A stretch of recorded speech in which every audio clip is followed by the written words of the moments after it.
Hello guys, তো কেমন আছো সবাই? আশা করছি অনেক অনেক ভালো। আমিও ভালো আছি। মাছগুলো কিন্তু দেখো মাঝখান থেকে একটু কেটে নিয়েছিলাম, পুরো মাছগুলো কিন্তু গোটা ছিল।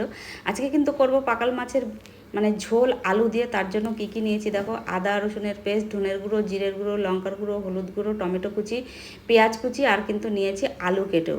তাই চলো পুরো ভিডিওটা দেখার অনুরোধ রইল। আশা করছি অনেক ভালো লাগবে। যারা ফেসবুক থেকে ভিডিওটা দেখছো পেজটি ফলো করে পাশে থেকে, ইউটিউব থেকে ভিডিওটা দেখলে চ্যানেলটি সাবস্ক্রাইব করে পাশে থেকো। তো চলো এখন মাছগুলো কিন্তু আমি ভেজে নেবো, তার জন্য দিয়ে দিয়েছি লবণ। এবার দিয়ে দেবো হলুদ। মাছগুলো কিন্তু আস্তে আস্তে এটা আমি মেখে নেবো, কারণ এই মাছের গায়ে কিন্তু প্রচুর কাটা থাকে, পিঠটায় অনেকটা কাটা থাকে।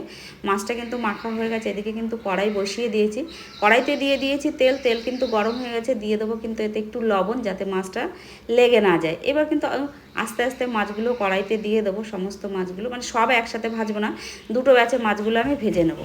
তাই চলো, মাছগুলো কিন্তু আমার এক পাশ হয়ে গেছে। এবার কিন্তু আর একটা সাইড আমি ভেজে নেব, তারপরে কিন্তু মাছগুলো নামিয়ে দেবো। দেখো মাছগুলো কিন্তু লাল লাল করে ভেজে নিয়েছি। এবার সমস্ত মাছগুলো নামিয়ে দেবো। মাছ একদম ভাজা আমার কমপ্লিট হয়ে গেছে। এই সেম পদ্ধতিতে কিন্তু সব মাছ ভেজে নেব। মাছগুলো আমার পুরো ভাজা হয়ে গেছে। তো চলো কড়াইটা কিন্তু এবার একটু পরিষ্কার করে নেবো, যেহেতু মাছের ডিম হয়েছিল কড়াইটা একটু নোংরা হয়ে গেছিলো। তো এবার কড়াইটা ধুয়ে আমি বসিয়ে দিয়েছি, দিয়ে দিয়েছি কিছুটা পরিমাণে তেল। এবার দিয়ে দেবো কিন্তু তেজপাতা ফোড়নে। তেজপাতা বেশি একটু গন্ধ বেরিয়ে এলে দিয়ে দেবো জিরে ফোড়ন। জিরেটাও ভাজা ভাজা হয়ে গেলে এবার কিন্তু কুচিয়ে রাখা পেঁয়াজগুলো আমি দিয়ে দেবো। কুচিয়ে রাখা পেঁয়াজগুলো সমস্ত দিয়ে দেবো, যতক্ষণ না একটু কালারটা চেঞ্জ হচ্ছে আর পেঁয়াজের থেকে কাঁচা গন্ধটা যাচ্ছে। ভাজা আমার কিন্তু পেঁয়াজগুলো একটু ভাজা ভাজা হয়েছে। এবার দিয়ে দেবো আদা রসুনের পেস্ট আর টমেটো কুচি। এগুলো দিয়ে কিন্তু একটু সময় কষিয়ে নেবো, 1 থেকে 2 মিনিট এটা কিন্তু কষিয়ে নেবো। তারপরে দিয়ে দেবো কিন্তু কিছুটা পরিমাণে গুঁড়ো মশলা। গুঁড়ো মশলাটা মানে ওই যে ধনের গুঁড়ো, জিরের গুঁড়ো, লঙ্কার গুঁড়ো, হলুদ গুঁড়ো আর স্বাদ মতন লবণ দিয়ে দিলাম সব কিছু। এবার কিন্তু নাড়াচাড়া দেবো। নাড়াচাড়া দিয়ে একটু কিন্তু জল দিয়ে দেবো, যাতে মশলাটা পুড়ে না যায়। মশলাটা বেশ এবার সুন্দর করে কষিয়ে নেবো যতক্ষণ না তেল ছেড়ে এসছে। মশলা থেকে দেখো তেল বেরিয়ে এসছে। এইবার যে আলুগুলো আমি কেটে রেখেছিলাম, এই আলুগুলোই আমি দিয়ে দেবো। আমি কিন্তু এইভাবে বাড়িতে করি, তোমরা একবার হলেও করে দেখতে পারো, ভীষণই ভালো লাগে খেতে। তাই চলো, আলু দিয়ে আর মশলা দিয়ে আমার সুন্দর করে কষা হয়ে গেছে। এইবার কিন্তু দিয়ে দেবো পরিমাণ মতন জল। দিয়ে দিলাম পরিমাণ পরিমাণ মতন জল। জল দিয়ে কিন্তু সুন্দর করে নাড়াচাড়া দেবো।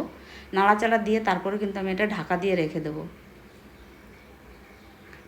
তাই চলো ফিরে এলাম 10 থেকে 12 মিনিট পরে। আমার কিন্তু একদম মাছের ঝোলটা খুব সুন্দর রেডি হয়েছে। এবার কিন্তু মাছগুলো আমি দিয়ে দেবো। একটু আগের থেকে দেবো মাছটা, যেহেতু পাকাল মাছটা একটু, এই মাছটা একটু শক্ত হয়। আর এক রকমের পাকাল আছে, ওগুলো কিন্তু একটু নরম হয়, ওগুলো তাড়াতাড়ি হয়ে যায়। তাই চলো মাছ দিয়ে দিয়েছি। এবার একটু নাড়া দিয়ে এটা কিন্তু ঢেকে রেখে দেবো আবার 5 মিনিটের মতন। দেখো ফিরে এলাম 5 মিনিট পরে, খুব সুন্দর একটা স্মেল বেরোচ্ছে, খুবই সুন্দর। দেখো এবার নাড়াচাড়া দিয়ে দেবো। এবার সবশেষে আমার কিন্তু মাছের ঝোল একদম অলমোস্ট রেডি। এবার দিয়ে দেবো কিন্তু আমি গরম মশলার গুঁড়ো। গরম মশলার গুঁড়ো দিয়ে কিন্তু এটা 2 মিনিট আমি এটা নাড়াচাড়া দিয়ে রান্না করতে দেবো। তারপরে কিন্তু আমি 2 মিনিট পরে গ্যাস বন্ধ করে কিন্তু এটা ঢাকা দিয়ে রাখবো 5 মিনিটের মতন। তাই চলো গ্যাস এখন কিন্তু অফ করে দেবো। ফিরে আসছি 5 মিনিট পরে। তাই চলো 5 মিনিট পরে দেখো পরিবেশনের জন্য একদম রেডি। আর কি সুন্দর অপূর্ব একটা কালার এসছে, দেখে মনে হচ্ছে কিন্তু মাংস, কিন্তু মাছ না। এমনি করে যদি এই পাকাল মাছের ঝোল তোমরা রান্না করে খাও, দারুণ দারুণ টেস্টি হয়। তাই চলো তোমাদেরকে এখন আমি খেয়ে বলছি এটা কীরকম খেতে হয়েছে। প্রচুর গরম এখন, তাই চলো আমি একটু ভাত মেখে নেব। এটা দিয়ে মাছের মানে ঝোলটা দিয়েই খাওয়া হয়ে যায়, এত ভালো লাগে। একটু মাছ মানে কি বলবো, খাচ্ছি তো মনে হচ্ছে যে মাংস দিয়েই খাচ্ছি, অথচ কিন্তু এটা মাছ। দারুণ অপূর্ব খেতে হয়েছে। ভিডিওটা ভালো লাগলে লাইক, শেয়ার, কমেন্ট, পাশে থাকার অনুরোধ রইল। আজকের মতন এইটুকুই, বাই বাই।